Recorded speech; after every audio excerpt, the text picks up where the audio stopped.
원래 제가 영적 분별력을 이제 강의하는 감독인데요. 영화를 만들기도 하고, 그러니까 이야기를 만드는 감독인데 간증은 정말 오랜만에 하는 것 같습니다. 사실 간증을 잘 하지 않으려고 해요. 왜냐하면 간증을 하다 보면 내 마음에 혹시 누룩이 낄까봐 그런 염려 때문에 가급적이면 간증을 하지 않으려고 하는데, 목사님이 이렇게 강권적으로 저를 권면해 주셨고, 또 오는 길에 오늘 저녁에라는 그런 마음을 주셨어요. 오늘 저녁에란 말이 이제 어떤 마음이냐 하면, 지금 7시 55분인데요 하나님이 살아계시고 온 천하 만물을 지으셨고 시간과 공간과 모든 주권의 주인님이 진짜이고, 9시에, 오늘 7시 55분인데 9시에 내가 마지막으로 그분을 만나는 시간이 주어진다면, 그분 앞에서 믿는 자나 믿지 않는 자나 어떻게 이야기할 수 있을까? 생명이 끝나는 그 순간에 오늘 밤 9시에 너는 무엇을 하다 왔느냐? 너는 오늘 저녁까지 무엇을 하다 왔느냐? 만약 하나님이 살아계시고 역사하시고 정말 시간과 공간의 주권자이시고 지옥과 천국이 확실히 있는 것이고 이것이 진리라면 너는 9시까지 무엇을 하다 왔느냐? 모르셨을 때 우리는 어떻게 이야기할 수 있을까요?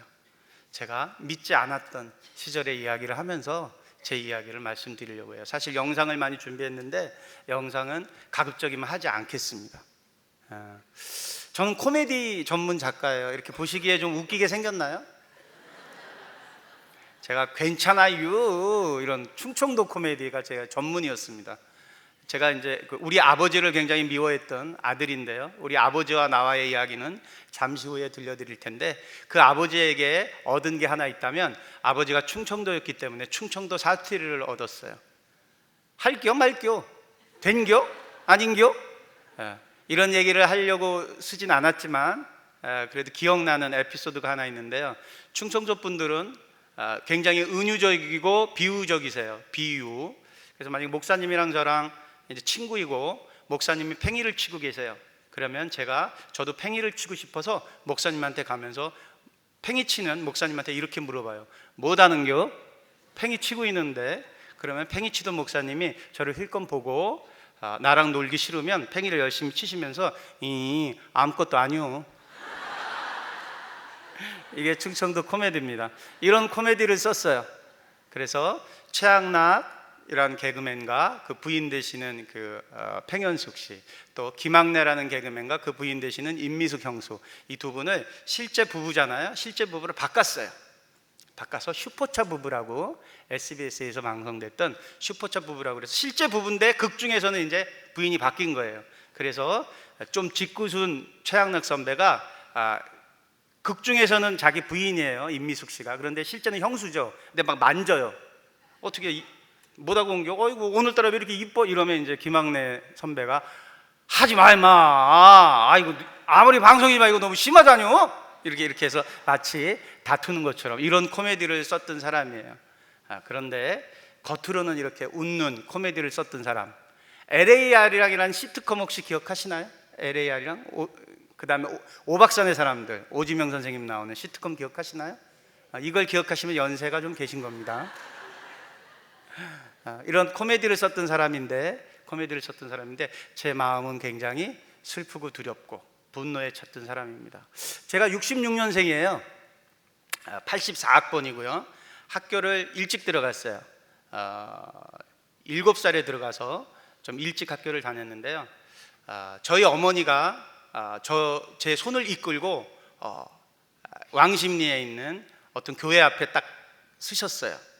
제가 6살 때로 기억돼요. 왕십리는 산동네예요. 그러니까 왕십리 똥파리라고 하시면 아실려나?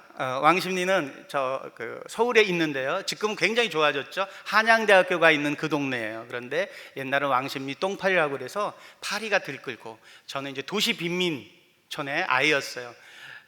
판자촌이 다닥다닥 붙어 있고, 그리고 왜 그때는 그렇게 쓰레기 같은 걸 태우는지 몰라요. 저녁 때 막 이렇게 연기가 나오고 아이들 거진 빨가벗다시피 하고 런닝구 하나에 새카만 옷 입고 뛰어다니고, 그런데 가난했던 그 동네였지만 아이들이 굉장히 많았어요. 그런데 저희 어머니가 제 손을 딱 붙잡고 서셨는데 어떤 골목에 딱 서셨냐면 오른쪽은 성은제일교회, 왼쪽은 전도관, 신앙촌이라고 하죠. 이단 교회. 그 두 군데의 갈림길에 딱 서 있고 저희 어머니는 무신론자세요. 그런데 어머님이 이런 소리를 들으셨나 봐요. 교회에 가면 아이들한테 먹을 것도 주고 영화도 보여주고 잘 가르쳐준다. 그래서 배움이 많지는 않았지만 어머니가 유치원에 보낼 형편이 못 되니까 교회라도 한번 보내보자. 이래서 6살 때 제 손을 이끌고 왕십리 산동네 골목길 앞에 정말 딱 서 계신 거예요. 근데 제가 성은교회로 엄마 나 저기 갈래요 이렇게 해서 갔던 것 같아요. 그래서 6살, 7살, 8살까지 국민학교 2학년까지 교회를 다녔어요. 이거 최초로 제가 오픈하는 거예요. 제가 한번 반추해 봤어요. 내가 만난 하나님, 나의 하나님은 나를 언제서부터 이렇게 지켜보고 계셨지? 사실은 태어났던 그 순간부터였지만 제가 기억하는 하나님은 6살, 7살, 8살 때였어요. 그러고 난 뒤에 중학교 2학년 때 제가 어떤 사실을 알게 돼요. 제가 지금 좀 말을 이렇게 잘하는 편인가요? 아니면 말을 좀 더듬나요? 감사합니다. 사실 저는 어렸을 때 말을 굉장히 더듬던 아이였어요. 이상하게 말을 더듬어지고 악몽을 많이 꿨어요. 밤에 자면 그런 꿈이 꿔지는 게 느껴져요. 어떤 할아버지가 나를 데리고 동굴로 들어가는 그런 꿈을 꾸게 되면 이제 목류병 환자처럼 낯선 곳에 서서 눈 뜨는 거예요. 왜냐하면 어른들이 때리는 거예요. 우리 아버지가 내 따귀를 때리거나 아니면 누가 막 찬물을 이렇게 끼얹어서 떠보면 뭐 앞마당에 있거나 아니면 골목 앞까지 나가 있거나. 사람들은 그걸 목류병이라고 그랬어요. 근데 왜 그런지 몰랐어요. 그 비밀을 알게 됐어요. 저는 어머니가 두 분이었다는 사실을 중학교 2학년 때 알게 됐어요. 저희 어머니는 두 번째 부인이셨어요. 그리고 그 사실을 알게 된 그날 모든 막혔던 퍼즐이 하나로 딱 조각되는 느낌을 가졌어요. 이래서 이랬구나. 아이들이 기억 못할 것 같지만 본능적으로 기억하게 되는 게 있어요. 아주 제가 어렸을 때 같은데요, 어머니가 갓난 애기인 저를 급하게 장롱문을 열고, 장롱문을 여니까 이제 그 밑에 빼다지라고 그러나요? 그게 있고 그 위에 이불이 이렇게 쌓여 있었던 그 장롱에 저를 숨기듯이 숨기고 장롱문을 닫았어요. 이렇게 미는 장롱이 아니라 이렇게 닫는 장롱이었는데, 그런데 문틈이 열렸던 것 같아요. 굉장히 제가 어려요. 한 2살? 2살도 안 돼. 기저귀 차고 뭐. 그런데 우리 아버지가 들어오시더니 어머니를 때리셨어요. 때리고 온몸에 옷을 다 벗기셨어요. 그리고 머리가 기신 어머니 머리채를 잡고, 여자 머리채를 잡으면 이렇게 끌려다니는 건가 봐요. 제가 나중에 어른 돼서 알아서 끌려다녀서 폭력 뒤에 어머니를 이렇게 방바닥에 빗자루처럼 이렇게 끌고 다니는 그 기억이 있어요. 아주 어렸을 때 기억인데, 가해자는 기억하지 못하지만 피해자는 상처를 기억하게 돼요. 본능적으로. 가정이 행복을 가져다주는 치유의 공간이기도 하지만 사실은 많은 상처가 가족으로부터 이루어져요. 그 이유를 제가 몰랐어요. 나중에 제가 알게 됐어요. 유부남이셨던 아버지가 처녀였던 어머니, 옛날은 먹고 살기가 힘드니까 양품점, 양화점들이 유행했거든요. 서울에 있는 양품점의 점원이었던 어머니를 총각이라고 그러고 사귀었던 거예요. 그리고 제가 임신됐어요. 그런데 아버지는 유부남이었고, 그 다음에 첫 번째 아버지의 부인은 유명한 여자 고등학교 교감 선생님이었어요. 우리 아버지는 그때 얘기하는 엘리트 인텔이었고, 즉 불행의 씨앗이 잉태된 거예요. 아버지는 저의 출산을, 저의 생명을 원치 않으셨어요. 그런데 그게 뭐라고? 옛날에는 어머님들이 남자분들과 손목 한 번만 잡아도, 그죠? 옷깃만 스쳐도 그게 인연으로 생각하셨잖아요. 그죠? 저희 어머니는 뱃속에 든 이 생명을 지켰던 거예요. 그래서 제가 태어났는데, 태어나고 나니까 아버지에겐 이게 수치였고 실수였고 저놈이 존재하지 않았더라면, 이런 생각을 가지셨던 것 같아요. 제 기억으로 아버지는 너무나 소리를 많이 지르셨어요. 너무나 분노하셨어요. 술을 많이 드시지는 않았지만 제 앞에 단 한 번도 친절하지 않으셨던 것 같아요. 어린 마음에 그런 게 너무 상처가 되는 거예요. 그렇게 상처가 되다 보니까, 이게 눈치가 있는 놈이 되다 보니까 그 결핍이 장애로 나타났어요. 말을 심하게 더듬었어요. 좋은 아버지건 나쁜 아버지건 어린 아들에게 아버지는 필요해요. 그리고 그 아버지한테 안겨보고 싶어요. 그런 마음이 저도 들었어요. 아주 어렸을 때는 한 7살, 8살 때로 기억나는데, 옛날은 푸세식이었잖아요. 화장실에 제가 앉아 있는데 아버지가 급한 일이 계신지 우리 집에 들렸다가 화장실 안으로 같이 들어오셨어요. 아버지가 뒤에 앉게 되셨어요. 저는 앞에 앉고, 아버지는 뒤에 앉아서 같이 똥 싸는 거예요. 뒤에 앉으셔서 담배를 태세요. 그런데 그 담배 냄새가 앞으로 넘어오는데 앞에서 똥 싸던 내가 그 아버지한테 안겨보고 싶다는 생각이 왜 들었는지 모르겠어요. 평상시에는 감히 낼 수도 없는 용기였어요. 그래서 이렇게 등을 뒤로 이렇게 움직였어요. 그랬는데 넌닝구 입은 아버지의 앞가슴에 제 등이 닿았어요. 그 체온을 아직도 기억해요. 그 따스함을 아직도 기억해요. 그렇게 저는 결핍이 많았던 소년이었어요. 제가 잘하는 일이 하나 있었어요.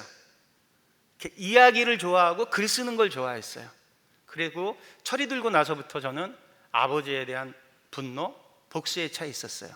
그래서 제 위로 배다른 형이 한 분 계시고, 제 밑으로 1살 어린 남동생이 있고, 그리고 제 친동생이죠. 엄마가 같은 9살 어린, 저보다 9살 어린 여동생이 하나 있어요. 그러니까 아버지가 이렇게 양다리를 걸치셨던 거예요. 그 와중에도. 옛날 아버지들은 다 그러셨어요. 요즘 청년들은 잘 이해하지 못하지만. 그랬고, 분노에 찬 그 아버지의 발자국 소리, 그 소리 지르는 소리가 이렇게, 아버지의 목소리만 들어도 제 가슴이 퉁 하고 내려앉았어요. 그래서 여동생도 마찬가지였어요. 그래서 여동생한테 내가 그랬던 적이 기억나요. 오늘 이 간증을 준비하면서 내가 그랬었구나. 여동생한테 아버지를 죽여버리고 싶다고까지 얘기를 했던 적도 있었던 것 같아요. 그렇게 상처가 많았던 소년이에요. 그리고 어머니를 행복하게 해드리고 싶었어요.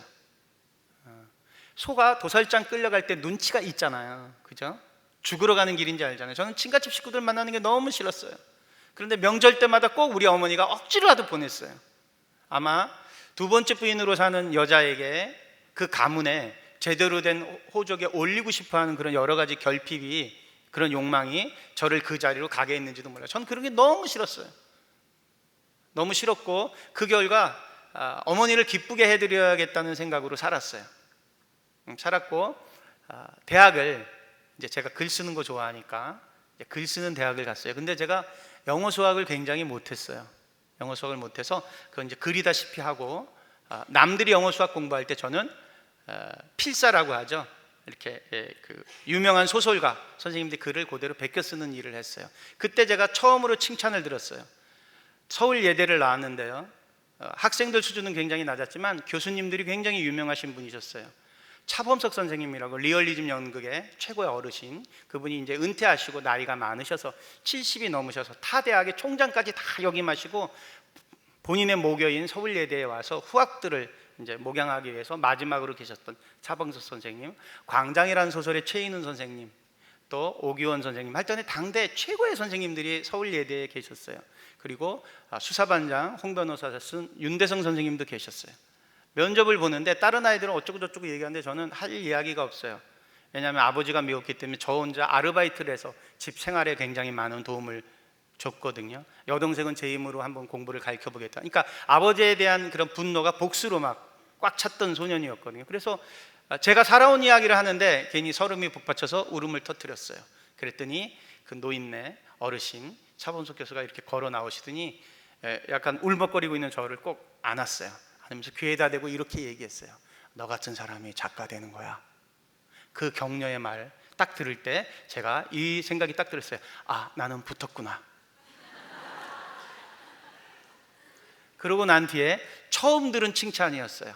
처음 들은 칭찬, 메이저로부터 처음 들은 칭찬. 그래서 그 내가 존경하는 교수님들의 모든 어린 시절을 다 추적했어요. 이 선생님은 몇 살 때 등단을 했고, 뭐 몇 살 때 등단을 했고, 몇 살 때 등단을 했고. 그러면 선생님들은 의례껏 이렇게 물어봐요. 수업이 끝날 때쯤 질문이 있는 학생. 다른 아이들 다 조사를 안 했기 때문에 질문을 할 수 없어요. 그러나 결핍에 차 있었던 소년이었고, 처음 어른으로부터 칭찬을 들었기 때문에, 저는 잘하는 게 없는 소년이었고 유일하게 글 조금 쓰는 것밖에 없었던 소년이었기 때문에 이렇게 질문했어요. 선생님이 1958년도에 쓴 노비문서라는 작품은 이화여대 대학교 최초의 마당극 횃불 연극으로 기억되는데 어떻게 그 작품을 집필하셨습니까? 자기도 기억나지 않는 걸 내가 기억하는 거예요. 듣자마자 어떤 스승이든지 자기의 성장 기록을 제자가 그 연구를 해서 질문하는데 저는 뭐지? 너 남아. 그래서 저는 남게 됐고요. 스승은 무협지를 보게 되면 왜 국압자 내공 있죠. 입신의 경지에 오른 스승들, 그 스승들은 노후에 물려줄 만한 제자를 찾는데 우연찮게 제가 낙점이 된 것 같아요. 남게 되면 늘 술집으로 데리고 다니셨어요.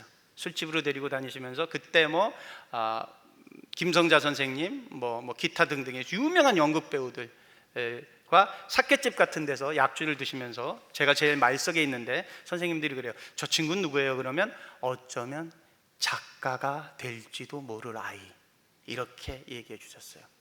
그 말들이 저를 성장시켰어요.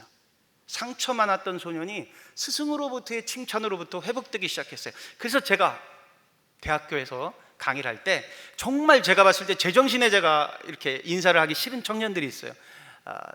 타투라고 하죠. 문신인데요. 여기서부터 발등서부터 시작해서 여기까지 막 용이 꿈틀거리고요. 머리를 또 이상하게 땄고요. 그 다음에 혀에다가도 쇠를 박았어요. 피어싱이라고 해서 막 이렇게 하고 몸에다가는 영어로 막 이렇게 돼 있어요. 이제 음악하는 예술대학교 청년들인데요. 담배를 태우고 있어요. 담배를 태우고 있는데 제가 칭찬을 받고 성장한 학생이 아니었다면 칭찬하는 법을 모르니까 그냥 지나쳤고 아유 저놈들은 이렇게 불성스럽게 아유 저렇게까지 온몸에 이렇게 했을 텐데 저는 그렇지 않고 오 학생 딱 그러면 담배를 이렇게 피다가 교수가 오니까 이렇게 담배를 뒤로 감춰요. 학생이 그럼 야, 이 문신 대단한 걸 이거를 어디서 하면 이렇게 할 수 있어? 아프진 않았어? 그럼 무슨 과야? 이렇게 물어보면 진심으로 물어봐야 돼요. 청년에게 진심으로 보면 이 청년이 이렇게 얘기해요. 저 실용음악가입니다. 그럼 뭐해? 작곡합니다. 그럼 야, 이름이 뭐야? 만약에 병철이다 이러면 병철이는 야, 전 세계를 들었다 놨다 하는 BTS에게 곡을 써주는 그런 유명한 작곡가가 되겠는걸? 야, 네가 한 이런 문신은 보다 처음 본다. 와, 이게 용이니? 야, 아니요. 그럼 뭐야? 뭐야? 야, 그러니 이렇게 진심으로 관심을 보여요. 그러면 이 아이가 저는 그 아이를 기억 못 하는데 저를 보고서 다음번에 저를 봤을 때 막 달려와요. 교수님 안녕하세요. 그 청년의 10년 뒤 20년 뒤는 모르는 거거든요. 그죠? 그런데 제가 이렇게 상처받은 상태에서 교수가 돼서 아이들한테 칭찬하기 그 전에는 어떤 사람이었느냐? 신춘문예로 어렸을 때 23살에 등단을 해서 소위 어린 나이에 이제 작가가 됐어요. 작가가 됐는데 인격이 완성되지 않은 작가인 거예요. 그죠? 상처가 많은 작가인 거예요. 일반적인 예술을 할 때 상처는 유익해요. 액션 모티브라고 그래서 동기부여가 됩니다. 그래서 유명한 음악가나 유명한 예술가, 아주 연기 잘하는 사람, 이 사람의 인격조차 훌륭하진 않아요. 그 상처를 도구로 해서, 울분을 도구로 해서, 분노를 도구로 해서 자기 예술을 구현하니까 저도 그런 사람 중에 한 명이었어요. 저도 그런 사람 중에 한 명이었고 무엇보다도 제가 싫어했고 미워했던 아버지의 모습을 너무나 닮아가는 그런 아들이 됐어요. 그리고 또 제가 희곡을 전공했거든요. 희곡을 전공하다 보니까 그럼 어떤 것들을 연구했냐면 희곡을 전공하면 구술 부전공을 해야 돼요. 민속학으로. 희곡, 즉 연극은 신과 인간의 관계를 나타내는 예술이거든요.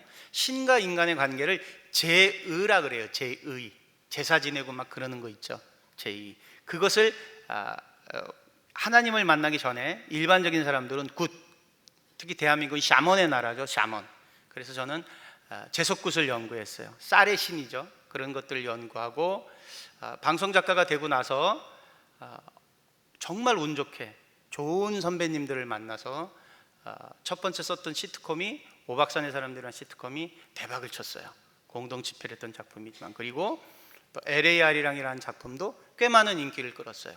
또 예능 프로그램 웃으며 삽시다, 그럼 괜찮아요, 이런 코미디도 인기를 끌었고, 또 여러분 그거 기억하실려나 모르겠습니다. 좋은 세상 만들기라고 SBS에서 했던 건데, 할아버지 할머니가 TV에 나와서 성철아 나는 괜찮다, 근데 이웃집 홍씨 할머니는 냉장고를 아들한테 받아서 좋다고 하더라. 근데 정말 나는 괜찮다. 그러고 이제 개가 짖으면 이놈의 새끼 왜 이렇게 짖어? 이러면서 홍철아 나는 괜찮다. 정말 안 사다 줘도 된다. 네 딸 순홍이는 잘 자라고 있다. 뭐 이런 방송 했어요. 그게 IMF 시절인데 선풍적인 인기를 끌었었죠. 그때 저는 어떤 일을 했었냐, 방송 작가로 그런 일을 했지만 실제로는 무속을 세상에 알리는 일을 했어요. 자, 무당은 세 가지 종류의 무당이 있어요. 강신무, 갑자기 신이 내려요. 갑자기 신이 내려서 몸이 아프다가 밤에 이상한 꿈을 꾸고 이제 막 뒷산에 올라가서 땅을 막 파면 거기에 무당의 100년 전 무당의 칼, 뭐 요령, 뭐 부채 이런 게 나와서 갑자기 신 내리는 이런 강신무. 그 다음에 예술무라 그러죠. 예술무, 자자손손 예술적 기능을 자손들에게 물려주는 예술무가 있고요. 학습무, 무속을 세상에 알리는 역할을 하는 사람들이 있어요. 돌아가셨지만 경희대학교에서 무슨 별곡 시리즈를 만들어내고 그렇게 무당들을 녹취하고 이랬던 서정범 교수님이 대표적인 학습무시고요. 제가 66년 5월 5일 단오날이에요. 음력생일이. 제가 아까 그랬죠. 그 인간과 신과의 관계를 통해서 연극 제1을 통해서 모든 문화예술이 만들어졌다고. 절기는 신과 관계가 있어요. 오순절, 그죠? 추수감사절, 이게 다 하나님과의 우리의 관계죠. 어둠은 하나님이 만들어낸 모든 것들을 카피하거든요. 단오, 구정, 추석, 이거는 우리의 토속신 샤몬과 관련이 있는 거예요. 그래서 제가 단오날 오전 11시에 태어났어요. 그러면 이런 사람들을 뭐라 그러냐면 줄력이 있는 사람이라고 그래요. 줄력, 신줄력이라고 그래요. 신줄력. 부리는 줄력이냐 못 부리는 줄력이냐. 저는 부리는 줄력 대신에 알리는 줄력이에요. 그래서 그들은 그걸 이제 이렇게 하나님의 사람에게 하나님의 가문이 있듯이 어둠의 사람에게 어둠의 가문이 있는 거예요. 저는 그런 줄력을 타고난 그런 사람이에요. 그래서 무당들을 이렇게 알리는 일에 최선을 다했어요. 무당들도 그 이야기도 오늘 이제 할 수 있으면 제가 해드릴 텐데, 지금 타로점을 보는 무당들이 120만 시대거든요. 무속인이 100만이 넘었어요. 우는 사자처럼 우리를 잡아먹으려고 해요. 그런데 그런 무당들도 이렇게 얘기해요. 아유, 저거는 잡신이야. 저거 부리지도 못할게. 아유, 저 짬밥도 안 되는 것들이. 왜냐하면 무당도 자기네들 계급이 있어요. 우리 성경 보게 되면 군대 귀신이라고 그러죠. 군대 귀신이 있으면 사령관이 있을 거 아니에요. 그죠? 무당들도 그런 계급들이 존재해요. 아무튼 그런 무속인들을 제가 이제 알리는 일을 했고요. 방송국을 지나가다가 근심에 차 있는 PD나 방송인이 보이면 제가 묻습니다. 뭐 집안에 몸이 아픈 사람 있어? 아니요? 없어? 그럼 뭐 마누라가 아이를 못 낳아서 그래? 그럼 아이 잘 낳게 해주는 도깨비 무당한테, 도깨비 신한테 제가 연결시켜 주고요. 사업적으로 문제가 있다 이러면 사업 잘 풀어주는 무당들한테 소개시켜 주고요. 제가 이제 무당들을 이렇게 세상에 알리는 역할을 하는 사람이다 보니까 제가 무당들을 이렇게 무당들과 관련되어 있는 리스트까지 갖고 있을 정도인 사람이었어요. 제가 썼던 드라마나 예능 프로그램의 모든 제목은 다 무당들이 이렇게 이름 찍어줘서 5개 정도의 이름을 갖고 가면 그 사람들이 이렇게 찍어줘요. 시청률이 몇 프로 나올 거다. 그러니까 내 삶의 주인이 내가 아닌 세상 신이었던 거예요. 그런 무당들과 이렇게 함께 다녔고요. 그런 무당들도 고민해요. 무당들의 가장 큰 고민은 어떤 고민이냐면, 깨인 무당일 경우에 제자 양육을 해야 되겠는데 우리는 왜 제자 양육을 못할까? 이런 긍정적인 고민도 해요. 그래서 나의 산신제를 후대가 이어받아야 되는데, 그래서 연구하다 보니까 고급 종교와 저급 종교의 차이점은 바로 이 바이블 텍스트가 있느냐 없느냐예요. 텍스트가 있어야 자기가 죽더라도 죽고 난 이후에 후배들이 이거를 공부할 거 아니에요. 그래서 그런 것들을 녹취를 하고 기록하고 알리는 일을 제가 했고요. 제가 찍으면 정말 인간문화재가 됐어요. 저는 굿을 예술화시키고 공연화시키는 데 탁월했어요. 어떤 거냐 하면 이런 거죠. 귀신들은 분열하거든요. 거짓말을 하고요. 그래서 이 귀신들을 연합시키는 게 굉장히 어려워요. 그래서 한번 무당들끼리 연합적인 모임을 하나 해서 공연을 한다 하는 건 하늘의 별따기예요. 그런데 만약에 어떤 샤머니, 제석굿의 1인자인 샤머니 인간문화재가 되고 싶다고 저를 찾아왔어요. 그래서 그 사람을 인간문화재 만드는데 모든 권한을 제가 부여받았어요. 그 사람이 이렇게 얘기했어요. 내가 나람무당이고 7살에 신을 받아서 이제 생명이 끝날 날이 며칠 남지 않았는데 자기가 자기 신에게 기도했더니 내 얼굴을 보여줬고, 고양시가 최용 장군의 묘소가 있는 동네거든요. 우리 동네가 일산시 고양시인데, 그래서 무당들이 귀신을 부를 때 제일 처음에 법사가 법구경을 쳐요. 법구경을 치면서 바하바냐 바라밀다 심경반자제 이렇게 하면서 최영 장군 아니 시랴 이렇게 끝나요. 최영 장군을 가장 높은 신이라고 생각하거든요. 그렇게 해서 충신인 최영 장군을 기리는데 최영 장군 묘소가 일산에 있는 거예요, 고양시에. 자, 모든 문화원에서 이런 과거의 샤먼들을 이렇게 기록하는 것들을 이제 문화예술로 이제 승화시키죠.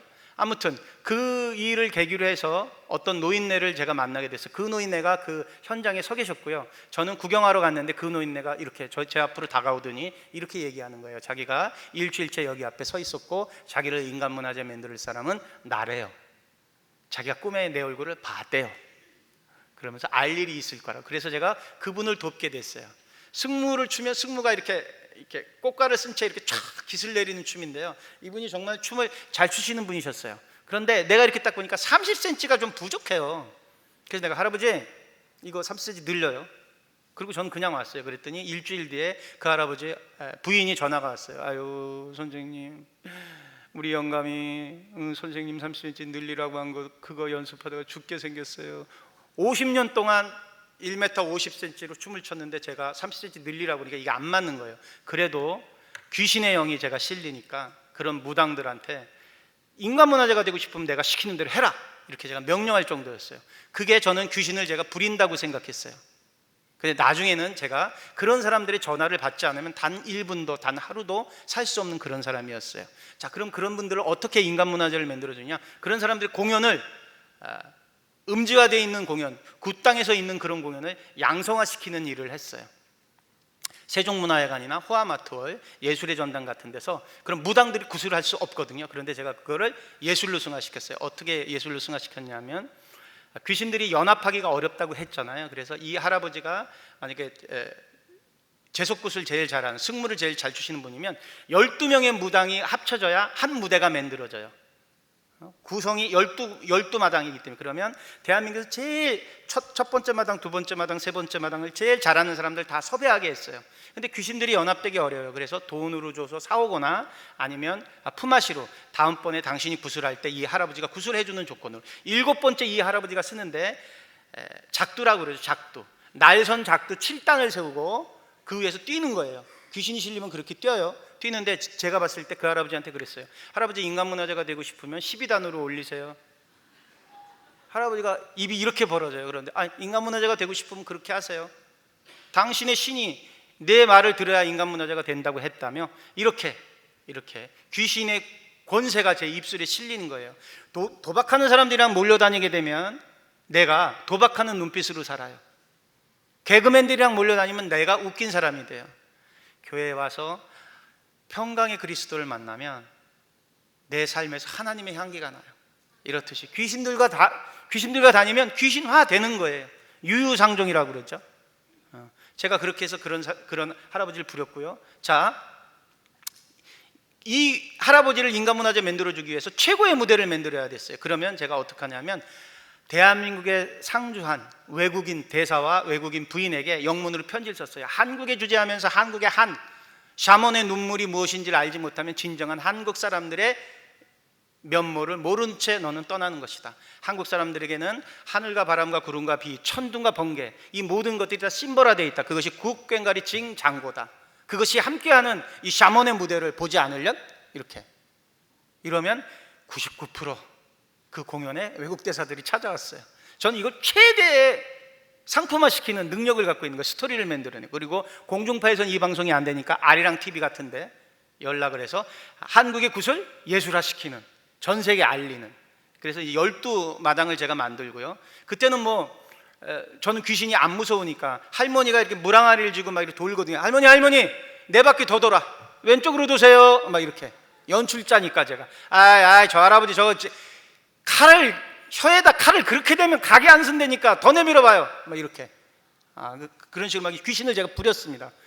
이제 무대가 이제 어떻게 되냐 하면 깜깜한 무대에 외시버 선발을 딱 들은 핀 조명이 딱 떨어지면 버선발만 딱 잡히고요, 용명이 딱 되면 70이 넘으신 노인분이 장구를 딱 들고 있습니다. 비단 한복을 입고. 그리고 이제 장구를 쳐요. 따가닥 따가닥 따가닥 따가닥 이렇게 치다가 접신이 되면, 귀신이 실리면 120비트가 넘게 따다다닥 치면, 이거를 외국 사람들은 박자로 보니까 한 소절이 끝나기 전에 브라보! 이러고 일어납니다.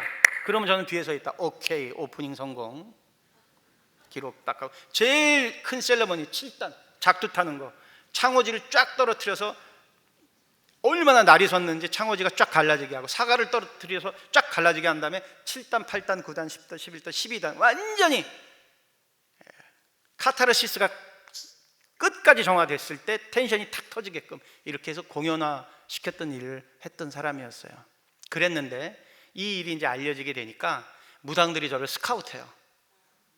왜냐하면 윤학열과 관계되면 방송을 통해서 알려지니까.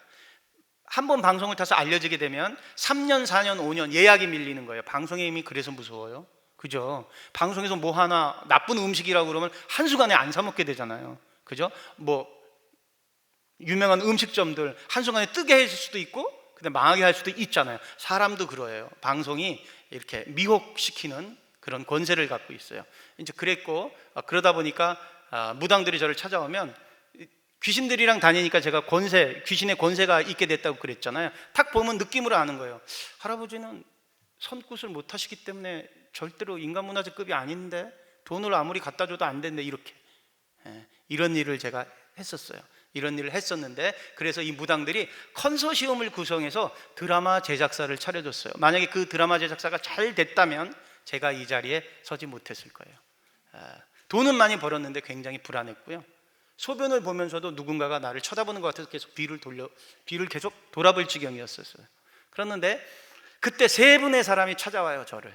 바로 그 무당들이 차려준 드라마 제작사 바로 옆에 성형외과가 들어서게 됐는데, 거기에 권영미라는 집사님, 지금 이제 권사님 되셨는데요. 그분이 저를 보게 되면, 이제 드라마 제작사와 성형외과는 불가분의 관계가 있거든요.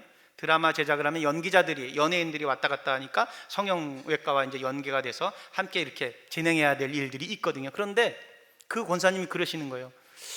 아유, 우리 윤학열 감독님은 하나님의 사람이에요, 이러고 그냥 가시는 거예요. 근데 이분이 이렇게 눈물을 글썽글썽거리면서 자꾸 하나님 얘기를 하는 거예요, 저한테. 그래서 왜 저분은 자꾸 재수없게 하나님 얘기를 하지? 그리고 저는 안티크리스찬이었거든요. 일요일 날마다 여의도 순복음교회 사람들이 막 고속버스로 대절하고 횡단보도 그냥 막 건너고, 무질서한 기독교인. 그리고 목사님이 사랑의 교회 출신이라고 그랬는데, 사랑의 교회에서 뭐 한 번은 그런 장면을 봤는데, 이렇게 몸이 불편하신 사지가 없으신 분이 이렇게 그 국어를 하는데, 아마 그 주일날이었는데 교통 정리하던 장로님과 이렇게 말 다툼, 언쟁을 하는 모습을 제가 우연찮게 90년도 초반에 그 장면을 보게 돼서, 저는 그때 굉장히 안티크리스찬이었으니까 교회의 직무는 빈민을 구제하는 건데, 평소에 빈민을 구제하지 저곳에 온 사람들을 자기네들이 예배에 방해된다고 저렇게 홀대했나? 물론 정확한 모습은 아니었을 수도 있는데, 아무튼 그렇게 안티크리스찬이었던 사람이었어요.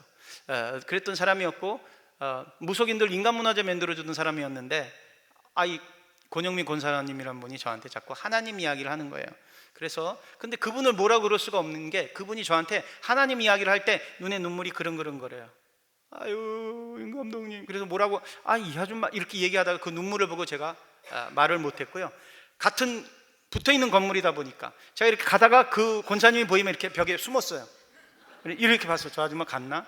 자, 그런 일이 있었고, 또 한 번은 석일자라는 개그우먼이 KBS 때 저랑 딱 한 프로그램 했던 그 개그우먼이 저를 찾아온 거예요. 저를 찾아오더니 쭈삣쭈삣쭈삣거리더니 가방 안에서 손바닥만한 성경책을 딱 내놓으면서 이렇게 얘기하는 거예요.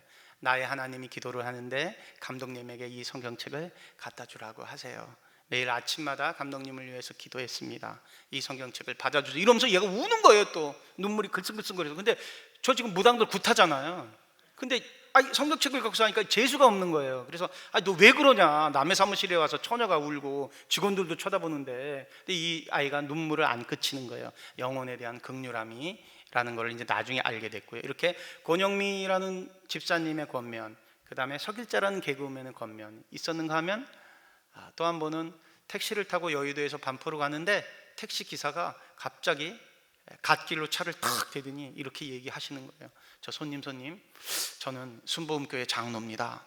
제가 손님이 탈 때마다 매번 기도를 하는데 뒤에 손님이 탁 타셨는데 성령님이, 처음 듣는 소리들을 하는 거예요. 성령님이 뒤에 손님은 특별하신 손님 같습니다. 방언으로 기도를 하라고 합니다. 불자는요, 여기 오늘 부처님 믿는 분 계실지 모르겠는데, 불자는 기도해 준다 그러면 너무 좋아라 하거든요. 누가 자기의 발복을 빌어주니까, 그죠? 그래서 내가 하시라고 하는데 방언이라고 그러면서 뭐라고 샬라리 하는 거예요. 근데 그게 마음이 좀 이상해져요. 그리고 일단 내려서 무당한테 제가 그런 상담까지 했어요.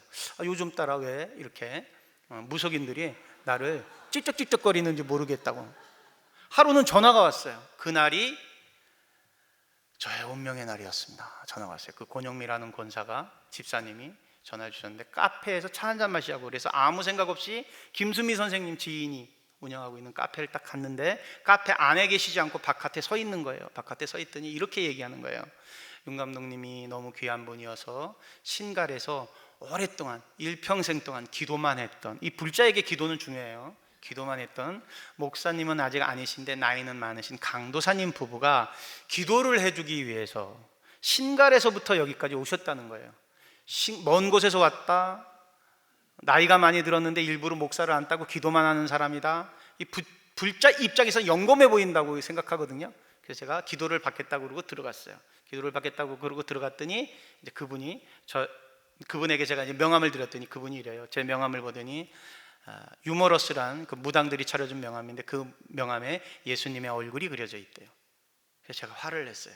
아무리 앞뒤로 까뒤져 봐도 그냥 명함인데 예수님의 얼굴이 어디 그려져 있냐고. 근데 화를 못 냈어요. 왜냐하면 저보다 나이가 많으셨고 저를 위해서 기도를 하러 오셨다고 하니까. 그래서 제가 빨리 기도하라고, 뒤에 약속이 있다고 이러고 저도 눈을 감고 기도를 하는데, 갑자기 제 입이, 그분들이 기도를 하기 시작한 지 한 15초, 20초 정도 지난 다음에 갑자기 제 입이 이렇게 벌어졌어요. 아가리가 벌어진다고 그러죠. 쩍 벌어지는 거예요. 그러더니 눈물과 콧물이 흐르면서 중학교 2학년 때 제가 어머니가 두 분이라는 사실을 알았던 그쯤에 새벽에 저 약수동 산꼭대기 살았거든요. 그 신일교회라는 그 교회 앞을 새벽에 지나는데 진눈깨비가 내려가고 신발에 물이 차서 발도 시렵고 감기 기운도 있고 몸도 아프고, 그래서 몸을 녹이려고 약수동에 있는 신일교회 안으로 들어갔어요. 들어가서 새벽 예배였던 것 같아요. 뒤에 앉아서 딱 들어가는 순간 온기가 딱 느껴지더라고요. 그래서 앉아서 이렇게 기도를 했던 것 같아요. 하나님이 살아계시면 나는 왜 이렇게 슬프냐고. 그 기도 아닌 기도인죠. 근데 그 장면이 30 몇 년 지난 그날 딱 보여지는 거예요. 이렇게 사진처럼. 그러면서 마음속으로 말이 들려와요. 아들아, 내가 너를 용서하였다. 너의 마지막 기도를 기억한다. 너는 내 것이다. 내가 너를 사랑한다. 그리고 눈물 콧물이 막 나는 거예요. 눈물 콧물이 너무나 나는 거예요. 그래서 눈을 떠봤더니 40분 정도 지났고요. 카페 사람들 다 구경하고 있어요.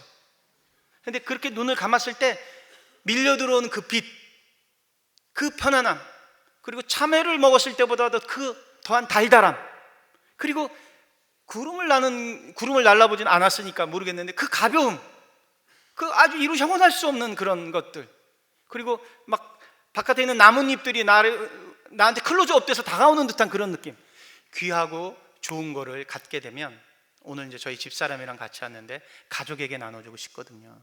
그래서 제가 집으로 얼른 달려갔어요. 달려가서 띵동 아파트 문 열고, 여보 빨리 문 열어. 예전에 저는 귀신들이랑 함께 다닐 때 상갓집을 가게 되면 그 죽은 귀신들이 붙어올까 봐 속옷을, 팬티를 벗어서 상갓집 화장실에다 버리고 양말도 버리고, 그리고 집에 들어가면 띵동 누르면 집사람이 소금을 갖고 와서 소금을 뿌리고, 억울하게 죽거나 아주 사고로 처참하게 죽은 귀신, 억울하게 죽은 사람의 상갓집을 조문하게 왔을 때는 쑥을 떼워서 이렇게 온몸에, 머리며 몸에 다, 그러니까 주술과 처방을 해야만 하루를 그렇게 살고 지내던 그런 사람이었거든요. 그런데 제가 띵동 이렇게 누르고 딱 들어간 다음에 우리 집사람한테 그랬어요. 여보, 이 부적 떼어. 여보, 식탁 밑에 있는 이 부적 떼어. 여보, 침대 뒤에 있는 이 부적 떼어. 이거 다 가짜야. 내가 속았었어. 내가 오늘 하나님을 만났어. 근데 우리 집사람이 따라다니면서 당신 미쳤어? 왜냐면 그 2천만 원 넘는 부적도 있었어요. 저는 무당들 인간문화재 만들어주고 무당들은 저한테 구수로 서로 이제 품앗이를 했지만 또 센 굿은 그냥 공짜로만 너무 할 수는 없으니까 저도 이제 돈을 내기도 하고 서로 이렇게 협업을 했었거든요. 자, 그랬고 저희 집사람이 저를 이렇게 저 인간이 미쳤나 이렇게 노려보던 그 눈빛을 아직도 기억해요. 저희 장모님이 남녀호랑개교 지역 부회장님이셨고 일본 불교, 저희 집사람은 그 일본 불교의 창가대학을 나온 불자예요. 저희 집은 샤몬의 집안이었고 저희 가정은 다신의 집안이었어요. 그 뒤로 제가 인격적인 하나님을 만나게 되니까 무당들이 주주였잖아요. 그 무당들이 고소고발을 해서, 즉 주총을 거치지 않고 결의한 모든 결정들, 계약들은 배임이 되고 횡령이 되는 걸 몰랐어요. 그래서 제가 집도 잃게 됐고 경매로 다 정말 단돈 만 원도 꿀 수 없는 그런 지경까지 이르게 됐어요. 1년 만에, 하나님을 만난 지 1년 만에. 그런데도 저는 평강이 있는 거예요. 두렵지 않고 무섭지 않으니까. 내가 매일 기쁘게 주의 길을 걸을 때, 저만 은혜롭고 우리 집사람은 저 인간이 돌았지, 이런 상황이었는데, 지금 제가 다니는 교회, 우리 오 목사님이랑 친한 최상태 목사님 심호하고 있는 화평교회, 오카는 목사님 또 제자 목사님이시기도 하거든요. 그 교회 새벽 예배 때 우리 아들을 데리고 갔어요. 5학년인 아들을. 자, 제가 상처가 많은 아버지였잖아요, 그죠? 그런데 어느 날 저도 그런 아버지의 모습을 닮아가잖아요. 그래서 저희 아들이 상처를 입을까 봐 저는 이렇게 감정이 복받쳐서 야단을 쳐야 될 날이 있으면 침대로 불렀어요. 아들 일로 와, 일로 와요. 그리고 왜냐하면 서서 이렇게 얘기를 하면 우리 아이의 마음에 상처를 입을까 봐. 그래서 머리맡에 손을 넣고 침대로 우리 아들을 오게 한 다음에 왼손으로 몸을 만지면서, 아들, 네가 오빠인데 그 저기 동생이랑 그런 일은 첫째로서 참아줘야지. 왜 네가 그렇게 동생을 괴롭히면 어떡해, 이런 식으로, 그러니까 스킨십을 하면서 권면을 했거든요. 그럴 정도로 아들을 아꼈어요. 그런데 아이는 아버지의 뒷모습을 보고 자라거든요. 애비가 무당이 최고인 줄 알고, 애비가 스님이 전부인 줄 알고 하니까 우리 아들은 절에 가면 108배가 기본이었어요. 내가 스님이랑 이야기할 때 아이는 이미 대웅전 들어서서 법당 안에 들어가서 108배를 했어요. 왜? 존경하는 아버지, 좋아하는 아버지가 그렇게 일하는 거를, 그렇게 하는 거를 따라 배웠으니까. 어르신들은 그렇게 절을 하면 40분에서 50분 걸리고요, 젊은 청년이 하게 되면 25분이 걸려요. 우리 아이는 그런 것들을 그냥 순종하는 마음으로 다 했던 아이고요. 굿만 5번 했어요. 오래 사는 굿, 크게 성공하는 굿. 우리 아들 칼춤도 추게 했고요. 제가 교회 앞에 새벽 예배를 끝나고 나왔는데 제 아들이 이렇게 물어요. 아빠, 그러면 이제 무당 할아버지 안 만나고 스님 안 만나고 하나님 믿는 교회에 다니는 거냐고. 그럴 때 제 가슴이 찢어져요. 그래서 우리 아들을 데리고 제가 목욕탕에 데려가요. 목욕탕에 데려가서 온몸을 씻겨요. 씻기고 저도 씻고, 그리고 우리 아들 앞에, 5학년짜리 앞에 제가 무릎을 꿇고 그 발을 닦아주면서 이렇게 얘기해요. 아들 영준아, 이제부터 아버지 이야기를 잘 들어라. 지금 아버지가 하는 이야기는 아버지 아들로 이야기하는 것이 아니라 인간 대 인간으로 하는 이야기다. 너도 언젠가 커서 아버지가 된다. 그 어떤 아버지가 자기 아들에게 더럽고 나쁘고 추하고 죽음 같은 그런 덩어리를 줄 수 있겠니? 아빠가 몰라서 무당 할아버지 만나러 다녔고 스님들 만나러 다녔고 우상 앞에 절하게 했다. 이 아버지를 용서해라. 내가 잘못했다. 내가 미안하다. 그렇게 발을 닦으면서 그냥 제 입에서 그런 말들이 나왔어요. 그런데 우리 아들이 그때 저를 꼭 안아줬어요. 그리고 펑펑 울기 시작하는 거예요. 이놈이. 아버지 내가 왜 이래? 아버지 내가 왜 이래? 이러면서 우리 아들은 그날 성령세를 받았어요. 그 아들이 지금 군대 가 있어요. 군대 간 지 지금 한 달째인데, 그러고 난 다음에 오늘 온 집사람을 이제 가족 보고말을 시켜야 되는데 참 어려웠습니다. 왜냐하면 저희가 너무 과거에 난잡하게 살았고 또 좀 타락하게 살았기 때문에. 그래서 일요일날 이제 우리 집사람을 교회를 데리고 나가려면 참 어려웠어요. 설거지를 한 5일 정도 해서 이 정도 하면 저한테 설거지 굉장히 큰 거였거든요 그때. 그래서 이제 일요일 날 오후가 되면 굉장히 잘해줬어요. 이제 데리고 가야지, 왜 영혼 구원에 대한 긍휼함이 있잖아요. 하나님을 안 믿으면 안 되는데 이런 마음, 가족 복음화가 돼야 되는데, 가족이 교회 다니는 게 얼마나 귀한 건데요. 그렇지 못한 사람들한테 그게 얼마나 절실한 건데요. 영적인 결핍이 얼마나 귀한 건데요. 그래서 가자고 그러면 우리 집사람이 자기는 강압적인 이런 권면이 싫다고, 뿌리실 때 제가 참았던 혈기가 튀어나온 거예요. 설거지하는 거 그냥 탁 던지면서, 내가 나쁜 거면 이렇게 하겠어.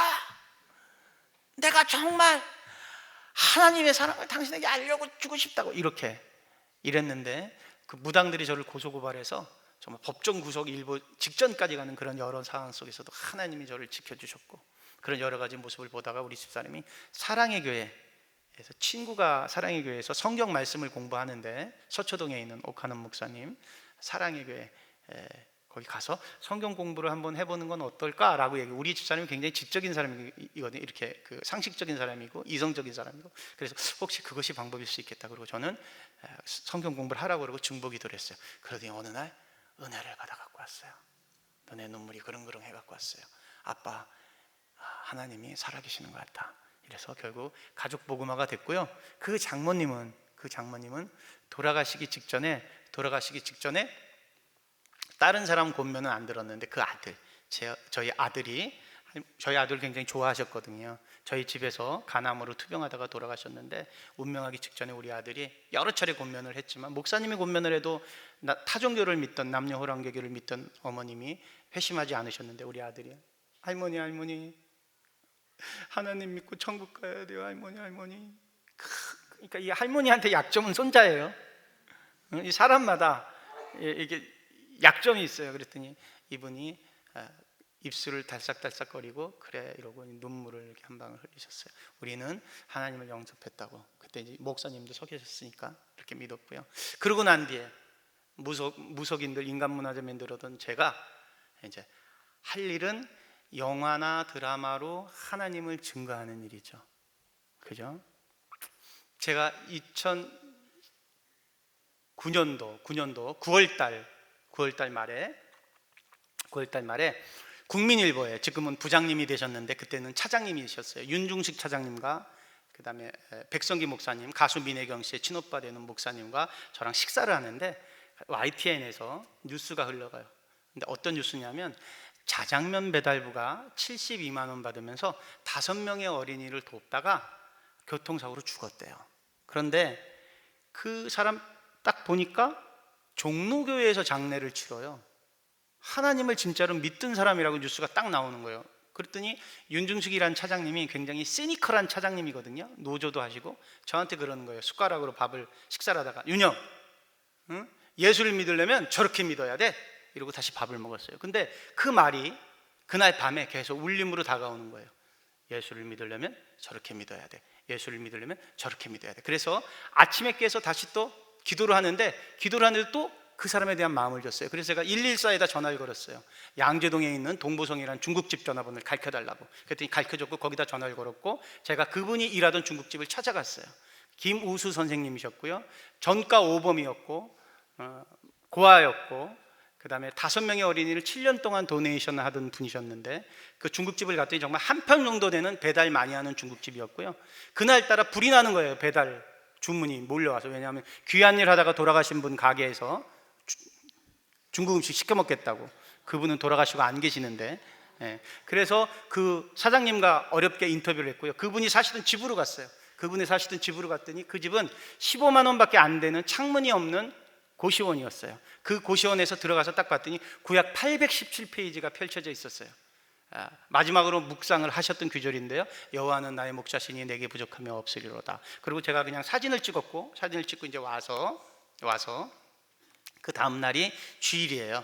그래서 제가 중등부 교사였기 때문에 하평교회 우리 반 아이들한테 사진과 함께 이런 걸 보여주면서, 이런 분이 진짜 기독교인이다. 비록 공부도 많이 못했고 가진 것도 없지만 진짜로 하나님을 믿던 분이다라고 하고, 아이들한테 공과 시간에 그 이야기를 하고, 그 다음 날이 개천절이었고 그 다음 날 갑자기 모르는 전화번호가 한 통 왔어요. 그래서 전화를 받았더니 동아일보의 이세샘이란 사회부 기자래요. 그런데 김우수라는 사람의 삶을 추적하는데 내가 왔다 갔다고 하니까 자기도 기사를 쓰려고 하는데 혹시 윤 감독님 이분의 삶을 영화로 만들 겁니까? 라고 물어봐요. 그래서 아무 생각 없이 예? 라고 얘기했어요. 그냥 저는 그냥 뭐 통상 물어보는 말이겠지. 그런데 그 다음날 신문을 봤더니 전화가 계속 오는 거예요. 너 영화 한다고 했냐? 뭐 이러고, 왜? 뭐 이랬더니 신문을 보려는, 신문을 봤더니 대문짝만 이렇게 났어요. 철가방 우수 씨의 삶, 윤학열 감독에 의해서 영화화된다. 이건 뭐지? 그러더니 제 친구한테 전화가 왔어요. 제 친구 중에 불자인데요, 연세대학교, 그러니까 건설하는 큰 회사의 그 대표였고요, 연세대학교 행정대학원에서 사회복지학을 전공하고 있는 친구인데 신문을 봤다면서 만나자는 거예요. 그래서 만났더니 이렇게 얘기하는 거예요. 학렬아, 내가 사회복지학을 전공하면서 한 1억 5천 정도로 사회에 귀감되는 일을 한 사람의 삶을 영상으로 좀 남겨볼까, 이런 생각을 평상시 갖고 있었는데 이 사람의 삶을 한 그 정도 금원으로 이렇게 기록으로 남길 수 있을까? 나한테 물어보는 거예요. 그래서 그럼, 왜냐하면 제가 아는 연극 배우들 쓰고 이렇게 하면 영화로 사실 영화를 만드는데 그 정도 금액으로는 못 만들어요. 아주 많은 돈이 있어야 돼요. 근데 아무튼 해서 그 친구한테 제가 그걸 약속하고요, 하나님한테 기도를 딱 했더니 일주일 만에 시나리오를 쓴 거예요. 일주일 만에 이분의 삶을 정직하게 썼어요. 가감 없이. 뭐 극성을 좀 더 집어넣을까 그랬는데 있는 대로 성령께서 주신 대로 그걸 썼고요. 써서 그 친구 사무실에 이제 주고, 제가 옆방 접견실에 앉아 있는데 1시간 정도 지났을까, 그 친구가 문을 열고 딱 들어오는 거예요. 문을 열고 들어오더니 나를 딱 보는데 눈이 이렇게 보였어요. 울었다는 거예요. 그러더니 앙이라, 이거 감동이 있다 야, 나한테 그러더니 이렇게 얘기하는 거예요. 그런데 연세대학교 행정대학원에 나와 같이 공부하는 사람이 하이라가 알고 봤더니 예수 믿는 사람이라 카대. 근데 하이라 남편이 최수정 아이가 같은 집에 살지 않을까 아이가. 그러니까 내가 그 주소를 아니까 니도 예수쟁이라며, 이거 예수 사랑이 있다, 불자가 저한테 예수 사랑이 있다, 이거 보내보자고 그러는 거예요. 그래서 에라 모르겠다. 그래서 일단은 하이라 씨 집으로 시나리오 쓴 걸 보냈어요. 보내고 기도했어요. 하나님, 이 어떤 일을 계획하고 계십니까? 일단 기도를 했는데, 제가 사실은 그 최수정 선배 매형되는 조화문 목사님이랑 친한 사이였거든요. 그래서 혹시 몰라서 조화문 목사님에게도 최수정 선배한테 시나리오가 같다는 소리는 하지 않고, 제가 이러이러한 삶의 거를 영화로 하니까 나중에 음악 감독으로 좀 참여하실 수 있으면 한번 살펴봐 주세요 이랬더니 목회를 하기 때문에 그건 어렵다고 그러세요. 아무튼 그렇게 해서 시나리오를 보냈고, 이 말씀을 왜 하느냐, 하나님이 역사하는 일이 이제 어떤 일인지 말씀드리려고. 2시간 만에 낯선 전화가 또 왔어요. 오더니 딱 전화를 받자마자 누구 전화였을까요? 최수정. 너무 대단하시다. 그래서 최수정 선배 전화였고요. 제가 여의도 렉싱턴 호텔에서 딱 만난 거예요. 만나더니 만나러 딱 가려고 딱 앉았는데 딱 보니까 최수정 씨 눈이 벌게. 제가 어떻게 그런 담대함과 지혜가 나왔는지 이렇게 얘기했어요. 선배님, 저도 하나님을 믿는 사람이고 선배님은 믿음의 선배라고 하는데, 저도 연출료와 시나리오료를 받지 않을 터이니 선배님이 재능 기부로 이 작품을 해주실 수는 없습니까? 이 사람의 삶에 하나님이 역사하고 계십니다라고 제가 탁 해버린 거예요. 그랬더니 이 사람이, 최수정 선배가 이렇게 얘기해요. 안 그래도 이런 작품을 기다리고 있었습니다. 나도 하나님을 믿는 사람입니다. 아이들에게 뭔가 하나님을 증거하는 일을 하고 싶었는데 이 작품을 하겠습니다, 재능 기부로. 이렇게 해서 최수정이 탁, 하나님의 배우가 탁 오는 거예요. 오는 순간 내가 갑자기 그 짧은 순간에 최수정 대답은 상관도 없고 내가 알고 있는 유명한 사람들이 다 스쳐가는 거예요. 미술은 디자이너 이상봉 시켜야지, 음악은 부활의 김태원이 시켜야지, 일단 되든 안 되든 부딪혀보자. 그래서 제가 디자이너 이상봉 선생을 찾아갔어요. 어떻게 됐을까요? 오케이. 자, 부활의 김태원을 만나야 돼서 만나기가 어려운 거예요. 뭐 대국민 합창단을 만들어 갖고 KBS 그 프로그램 만들고, 뭐 만나려고 그러면 청주가 있다고 그러면 너무 만나기 힘든 거예요. 드디어 KBS 분식점 앞에서 만났어요. 그분이 이런 선글라스를 끼고 있어요. 그리고 아주 말도 느리게 해요. 근데 자기가 아침 점심을 안 먹었다고 그 누드김밥이라고 그 쌀밥이 바깥으로 나와 있는 그거를 먹으면서 무슨 일인지 얘기를 해보래요. 친하지 않은 상태고 처음으로 만난 거거든요. 그래서 시간이 그리고 10분밖에 없대요. 또 이동해야 된대요. 그래서 하나님, 제 입술에 권세를 허락해 주십시오 이러고 하나님을 만난 이 사람에 대해서 막 얘기를 했어요. 막 얘기했는데 얘기하다가 딱 봤더니 김태현이라는 사람이 이 선글라스 밑으로 눈물이 주르륵 흘러요. 그런데 이렇게 얘기하는 게, 나에게 아픈 아이가 있습니다. 그래서 이분의 삶을 들으니까 내가 그런 음악 감독으로 이 일을 재능 기부하겠습니다. 이러더니 갑자기 자기가 핸드폰을 드니 KBS에다 전화를 오고 이러고 음원까지 싹 정리를 하는 거예요. 이 간이 점점 커져요. 이것 봐라. 그래서 이해수 선생님이랑 제가 친하거든요, 소설가. 그래서 이해수 선생님한테 찾아가서, 선생님, 이 영화의 타이틀 이거 필라 저 모래에 쓰는 것처럼 캘커라고 그러죠. 이거 써주십시오. 그랬더니 어떻게 됐을까요? 오케이. 하나님의 영이 임하니까 성령이 이렇게 쭉쭉쭉 됐고, 이제 배급까지 CJ에서 그 배급은 시간이 될지 안 될지 모르기 때문에 일단 건너뛰고, 자, 이분이 어떤 사람이었느냐? 사생아로 태어나서 교회 앞에 버려졌어요. 목사님이 거뒀고 종치기로 살아요. 그런데 지금이나 이렇게 잘 사는 나라지, 옛날은 나라가 가난해서 육성회비라고 그러죠.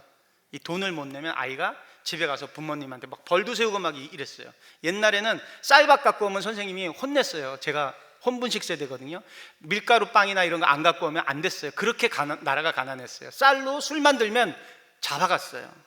그렇게 가난했던 시절이었고, 왜냐하면 교사가 육성회비를, 그 성가급이기 때문에 육성회비를 많이 올리지 못하면 교사 봉급에 불이익을 당할 정도였어요. 그런데 이 가난한 소년도, 김우수라는 사람도 돈을 내지 못했던 거예요. 그런데 집으로 가봐야 부모님이 안 계시니까. 그래서 이 울분에 찼던 소년이 집을 가출해요. 가출해서 서울역에 왔는데, 서울역 와서 하는 일은 국어라는 일, 앵벌이 하는 일이에요. 앵벌이 하는 일인데, 앵벌이 하는 이 소년이 다른 어깨 집단한테 그 돈을 빼앗기게 되고, 울분에 차서 그들과 대적하게 되지만 맞기만 하고, 이러다가 이 소년이 청년이 되니까 자기가 당했던 걸 고스란히 다른 소년들에게 행하는, 그러다 보면 소년 전과가 3범이 되고 4범이 되고, 돈밖에 모르는, 믿는 사람, 사람을 믿지 않는 악귀에 찬 사람으로 성장하게 되고, 술집의 웨이터로 취직하게 돼서 일수놀이 하면서 돈만 모으는, 그래서 몸을 파는 여자들한테까지, 술집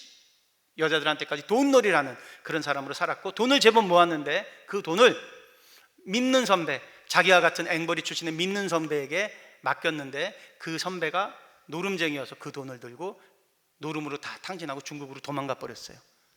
돈만을 평생의 전부로 생각했었는데, 그래서 이 사람이 울분에 찬 나머지 자기가 일했던 그 술집 옆에 식당에서 어느 날 지나가다가 사람들이 행복하게 저녁 먹는 것을 보고서 술집 안에 들어가서 라이터로 불을 붙여서 다 태워 죽이고 자기도 죽으려고 방화를 일으키려고 했다가 라이터 불이 안 켜져서 방화미수가 돼서 전과 5범이 돼서 교도소에 가게 돼요.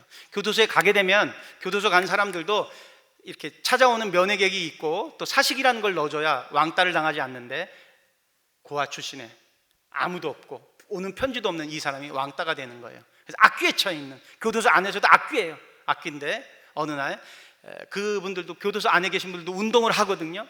운동을 하다가 사형수가 놓고 간 사과나무란 책자에 이런 내용이 있어요. 부모님이 안 계시고 유소년 꿈나무 축구 선수인데 동생이 2명 있는데 막내 동생이 척추에 바이러스가 생겨서 이렇게 척추가 휘었어요, 슈렉처럼. 근데 이 아이가 초등학교에 입학해야 돼요. 근데 이 아이한테 어깨 매주는 가방을 사주고 싶어하는 오빠의 마음을 잘 진심을 다해서 그 글에 써서 사과나무라는 책자에 적혀져서 온 거예요. 그 책을 보다가 김우수가 이렇게 생각을 했어요. 이건 진짜다. 왜냐하면 자기가 고아 출신이니까 이 이야기만큼 진짜다. 그래서 교도관을 막 조르는 거예요. 내 돈 13만 원을 이 아이에게 보내줬으면 좋겠다고. 그런데 죄를 져서 들어온 사람인데 경제활동을 할 수 없죠. 그런데 너무 조르니까 교도관이 어린이 재단을 통해서 13만 원을 보내줬어요. 13만 원을 보내주고 2주 3주가 지났어요. 2주 3주가 지났는데 감사하다는 편지 한 통이 왔어요. 그래서 처음으로 그 편지를 읽게 돼요. 찾아오는 사람 없고 아는 사람 없었던 이 김우수에게 편지가 왔는데 이런 편지예요. 어디 사시고 무엇을 하는 분인지 모르지만 어깨 매는 가방을 사주게 해준 아저씨 감사합니다. 아이들 좋고 귀한 거 선물로 받게 되면 너무 좋은 나머지 그날만큼은 실직 나기 전까지는 품 안에 넣고 있잖아요. 이 아이도 허리에, 어깨에 이걸 메고 앞으로 이렇게 엎드린 채 잠을 자는 거예요.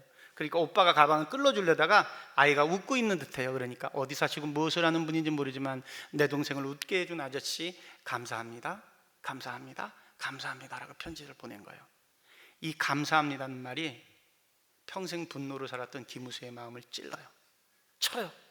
나같이 버러지로 살았던 사람한테 감사하다는 말을 해주는 사람이 있구나. 그런데 그 순간 여호와는 나의 목자시니 내게 부족함이 없으리로다. 이 말귀가 탁 살아서 자기한테 오는 거예요. 그 전까지는 그냥 귀찮은 걸로 느껴졌던 성경이 탁 들어오는 거예요. 들어오더니 그래, 내가 고아로 살았지, 나는 슬픔으로 살았지, 나는 분노로 살았지, 그런데 나 같은 사람도 이런 아픔을 가진 아이한테 감사를 줄 수 있구나. 그러면 내가 이후에 나와서의 삶은 나도 이런 아이들을 위해서 살아야 되겠다. 이래서 72만 원 받는 자장면 배달부를 하면서 1명, 2명, 3명, 4명을 후원하다가 아프리카 아이까지 단순 지속 반복 7년 동안. 논현동에 가게 되면 서울의 교보문고에 교보생명이 붙어 있거든요. 거기에 프랜카드가 걸려서 교보생명이라고. 이분이 해소기침이 심해요. 해소기침이 심한데 너무 심한 나머지 너무 아프니까 교보생명을 찾아가요. 찾아가서 보험을 들려고 그래요. 생명보험을. 그러니까 생명보험이 안 돼요. 무연고자고 비정규직이고 사는 곳이 일정하지 않다. 안 된다고 그러니까 이 사람이 이렇게 얘기해요. 나는 당신이 이야기한 대로 무연고자고 사는 곳이 일정하지 않고 비정규직이요. 그런데 나는 약속을 지켜야 될 5명의 아이들이 있습니다. 나는 고아 출신이기 때문에 내가 이 생명보험을 내가 잘못되더라도 갖고 갈 사람이 없습니다. 단지 정말 이 아이들과 약속을 지키기 위해서 그럽니다. 나 같은 사람은 생명보험을 들 수 없습니까? 라고 이야기해요. 이 말이 교보생명 소장의 마음을 움직여요. 감동을 줘요.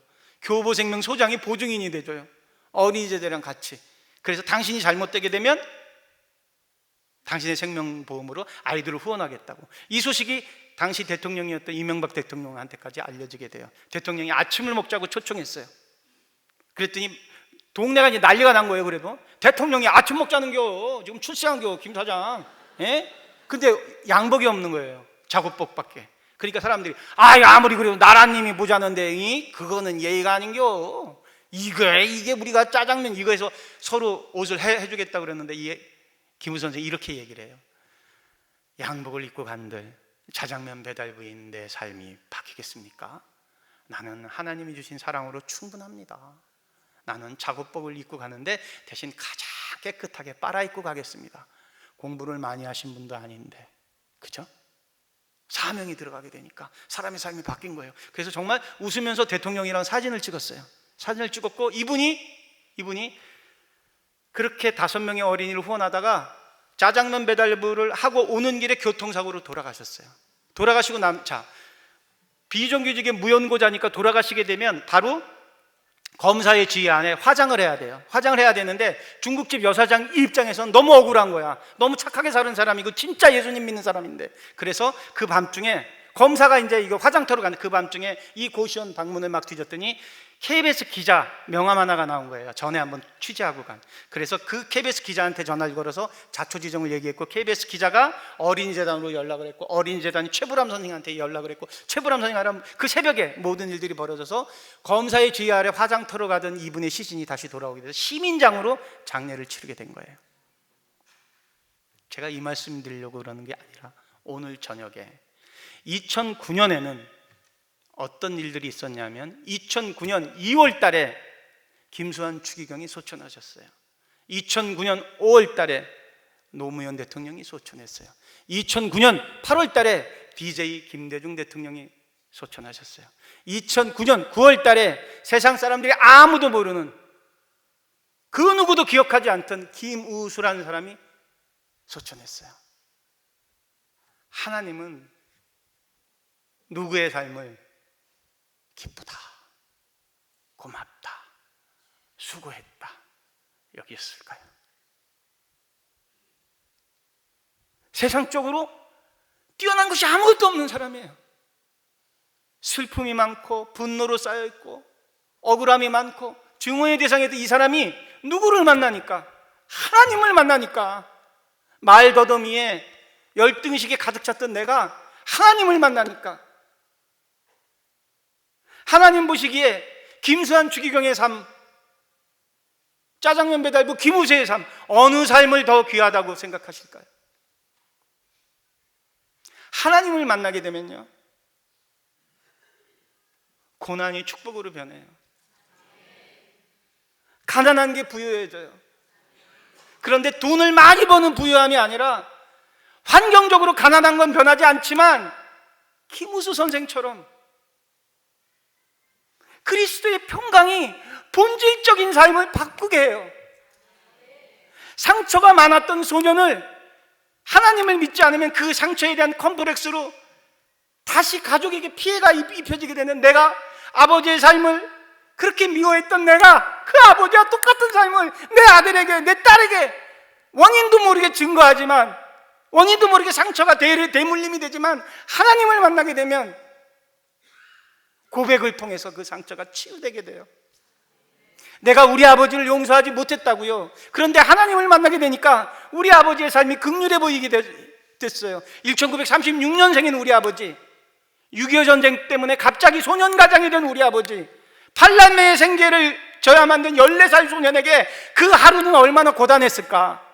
동두천에서 시레이션을 받아서 시구문까지 실어 갖고 오는데, 그거를 훔쳐가는 다른 청년들, 전쟁 직후니까 먹을 게 없으니까 빼앗기면 죽는 건데, 빼앗긴 날은 8명의 한 달 생계가 막막해질 때 이 소년이 얼마나 악기처럼 성장했을까. 사랑받아본 적이 없고 책임감과 의무에서만 살아야 됐던 이 청년, 한국 근대사에서 가장 14살 소년이 감당해야 됐던 이 부담감, 그래서 술을 먹게 되고 포금하게 되고, 내 아버지도 상처 입은 사람이구나, 사랑받은 적이 없기 때문에 사랑을 줄 줄 모르는 거구나, 이해하게 되기까지. 오늘 저녁에 믿는 분들은 내가 정말 하나님을 만났을 때 수고했다, 김우수 선생님처럼 그런 삶이었는가? 아니면 만약에 믿지 않는 분, 어떤 분의 권면으로 오신 그런 선생님들이라면 오늘이 어쩌면 기회일 수 있습니다. 저한테도 3분의 기도가 있었거든요. 오늘이 마지막일 수 있습니다. 변화할 수 있는 닉 부이치치라는 소년이 있죠. 목사님의 아들로 태어나요. 사지가 절단된 아이예요. 목사님의 아들이 병신으로 태어나니 교회에서 수근수근거려요. 목사가 무슨 죄를 진 것이 틀림없어. 그렇지 않고서 어떻게 저렇게 흉측한 아이가 태어나? 이 아이도 알아요. 5살, 6살, 6살짜리, 7살짜리 아이가 자살을 얼마나 많이 기도했는지 몰라요. 자존감은 0이에요, 0. 오로지 마음속인 죽음. 드디어 죽을 만한 그 찬스가 와요. 아무도 없는데 욕조에 물이 받아져 있어요. 대굴대굴 옆으로 굴러서 그 욕조 안에 들어가려고 그래요. 물에 빠져 죽기만 하면 되니까, 이 치욕스러운 삶을 끊으려고 하니까. 그런데 사지가 없으니까 이 욕조 문턱을 못 넘는 거예요. 온몸이 다 까져요. 그러다가 쓰러지면서 이렇게 울부짖어요. 왜 나를 태어나게 했습니까? 왜 나를 태어나게 했습니까? 왜 나를 태어나게 했습니까? 그때 하나님의 영이, 너보다 더 상처 입은 사람들을 위해서 너의 불편한 그 몸이 도구가 되어주지 않겠냐, 이런 마음을 주세요. 하나님을 만나면 지금까지, 오늘까지는, 어제까지 있어도 그 모든 것들이 다 괜찮아지는 거예요. 하나님이 용서해 주세요. 영접하는 자, 그 이름을 믿는 자에게는 하나님의 아들이 되는, 자녀가 되는 권세를 주셨어요. 하나님의 아들이 되는 순간 그 모든 것들로부터, 묶여있던 모든 것들로부터 자유해지는 거예요.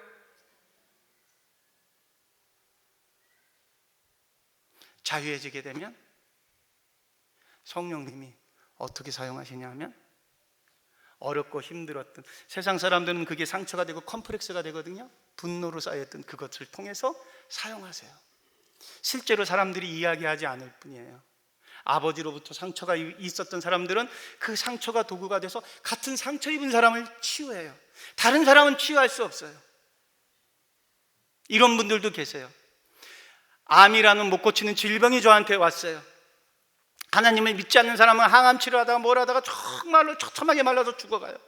그런데 하나님을 믿는 사람은 성령이 너에게 임하면 너희가 권능을 받고 예루살렘과 유다 사마리아 땅까지 증인되리라. 만약에 하나님이 나에게 권능을 주셨고 이 암이라는 병을 통해서 나의 이 삶을, 이 생기를 증인되는 삶으로 사용하신다고 한다면, 어떤 분은 치유를 하게 해주시고요, 어떤 분들은 그 고통으로부터 자유함을 주셔서 오히려 마지막 순간까지 증거하게 해주세요. 이것이 하나님의 권능이에요.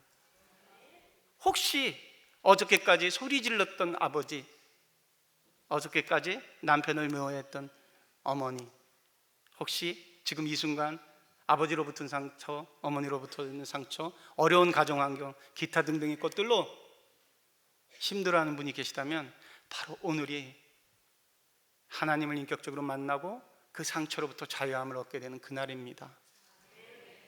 그리고 우리가 또 잊지 않아야 될 것, 오늘 저녁에 우리 믿는 사람들이 주님을 만난다면 너는 무엇을 하다 왔니? 다행히 이 교회는 목사님이 전도에 대한, 영혼에 대한 사명을 갖고 계셔서 저 이렇게 훌륭한 카페가 있는 교회는 처음 와봤습니다. 얼마나 저녁이 맛있든지요, 그 섬김이 얼마나 아름답든지요. 제가 정말로 서울에 만약에 있었으면 최상태 목사님한테 허락을 받고 이쪽으로 옮길까? 이 공간도 너무 좋고요. 저 예술의 전당 소극장, 토월 소극장 온 것 같았습니다. 한 땀 한 땀 다 정성이 들어있는 이 교회, 믿음의 선배님들과 함께하는 이 교회, 교회가 그 지역의 표대가 되는 교회, 그죠? 교회가 익산 예안교회 그럼 부러워하잖아요. 익산 예안교회, 익산 예안교회야?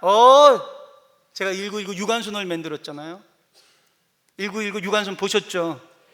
그 얘기 잠깐 하고 제가 마무리 짓겠습니다. 거기에서도 똑같은 사람들이 나옵니다. 어떤 사람들? 4살 때 눈이 멀어요. 4살 때 눈이 멀어서 아무것도 가지지 못했던 이 소녀에게, 영화 보셨죠? 신명철 선생, 그죠? 내가 눈이 멀었지 뭐가 멀어, 그런 분들에게 하나님을 만나니까 불편한 육체가 하나님의 도구로 되죠. 기생 김양하 선생, 그죠? 기생 김양하 선생도 8살에 막걸리 한 사발에 팔려와서 술 따르고 웃음 따르는 여자지만 하나님의 영이 임하니까 전도자로 사명이 바뀌어서 나라를 찾는데 온몸을 다 바치죠. 그죠? 오늘 여기에 처음 오신 분들 혹은 예전에 믿었다가 다시 오신 분들, 하나님의 사명이 오늘 임하십니다. 상처를 치유의 도구로 쓰시기 원하십니다. 상처 입지 않으면 하나님의 도구가 되기 어렵거든요. 왜냐하면 하나님은 심령이 가난한 자의 기도를 늘 기울이시거든요. 저도 그런 사람의 한 명이었고, 그래서 부족한 자를 이렇게 세워서 내가 만난 하나님을 증거하게 해주셔서 너무나 감사드리고요. 끝으로 제 이제 기도 제목 한 가지 말씀드리고 이제 말씀을 마치려고 해요. 저는 이제 북한 인권 영화를 준비합니다. 1919 유관순 영화를 했지만, 왜냐하면 북한에도 이렇게 지하 성도분들이 계시거든요. 그분들에게 요즘 문화가 도구가 되는 시대거든요. 북한도 한국에서 인기 끌은 미니 시리즈가 2주 만에 북한 청소년들이 봐요. 장마당으로 들어가서. 그래서 북한 청소년들이 좋아하는 이 유명 스타들이 나와서 복음을 증거하는 그런 영화를 미국에서 만들 거예요. 한국을 겨냥하지 않고 영어로 다 되는 그런 드라마를 만들 겁니다. 그때도 또 그 결과를 가지고 기회가 주어진다면 예안교회에 다시 방문해서 그 작품에 대한 이야기를 나눴으면 합니다. 저의 말씀 오늘 이렇게 마치도록 하겠습니다. 감사합니다.